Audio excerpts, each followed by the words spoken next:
Passion speech defending the Second Amendment. Take a listen. When are you all going to start standing up for the majority? And here's who the majority is.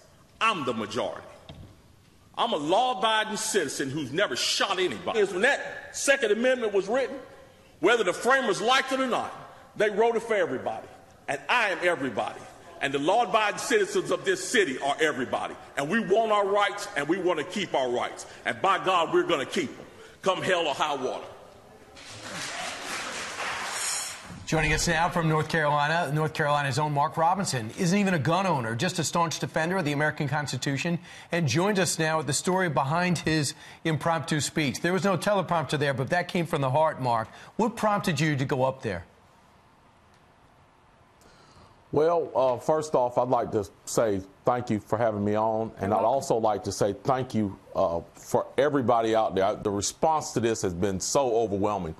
People have called me on the phone, just random citizens from across the nation have called me, telling me that they were inspired by what I said. That's exactly what I wanted to do, and I thank God that it touched so many people, and I really thank people for the positive response. Cool. What really drew me to go to the meeting is the fact that I do social media, I do Facebook, and I talk about the Second Amendment and protecting the Second Amendment. I do that a lot online, but I don't find a lot of time and don't make a lot of time to actually go in person and attend meetings and really get politically active. Well, when the Greensboro City Council first talked about trying to ban or cancel the gun show, it made me very angry. And then when they announced this meeting and I found out about the meeting the day of the meeting, I knew I had to attend, even though it was somewhat inconvenient because the meeting took place at 5:30 and I didn't get off work until 4:45. But I went.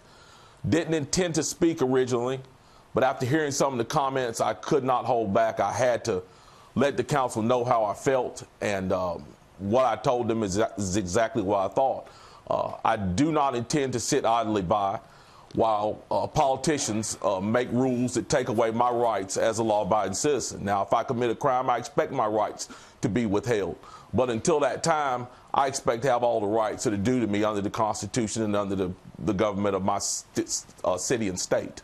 The day that we aired it, I think it was 2 days ago, our audience went wild. We got so many emails because many of them are gun owners and agreed with you and support the Second Amendment. That same day, California, some of these cities we were reporting on, breaking away from that state and suing the state because they don't want to be a sanctuary state.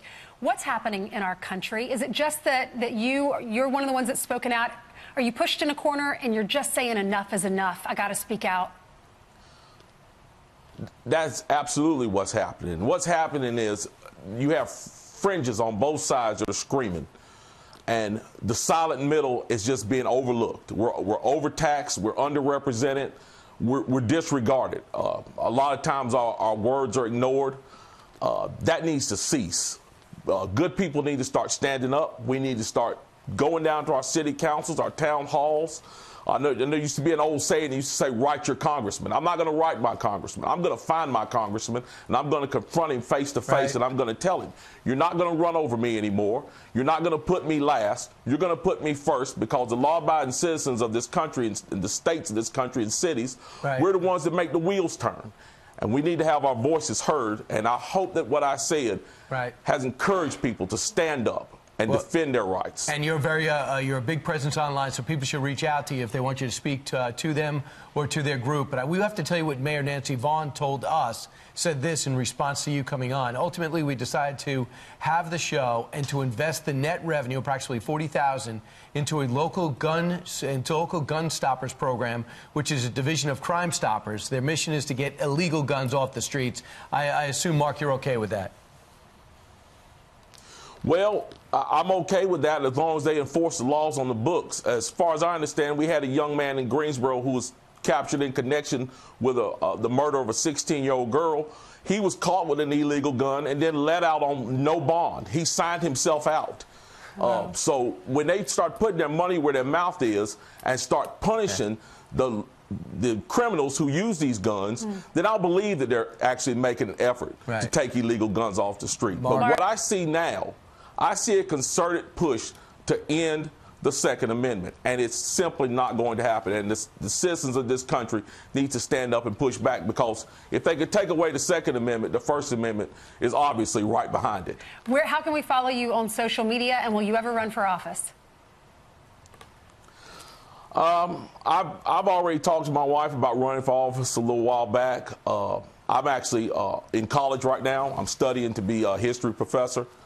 I'm not sure how it's going to go after Brian all loves this comes that. off. But you can follow me on social media. My name is Mark Keith Robinson. I have a Facebook page. I have quite a following on Facebook. And again, I'd like to send a shout out to all my Facebook followers. I really appreciate you guys. All right. But and for somewhere, they're shouting we back. have to do more than just Mark. Facebook. Thank you. Mark, Yes. you're great. Yes. I really think you should run for office. Talk to your All right. wife again.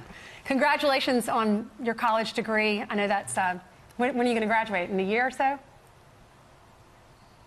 Yes. Okay, Yes. good. I Thanks. Yes. Thanks, Mark. Appreciate it. Thank you. God bless you.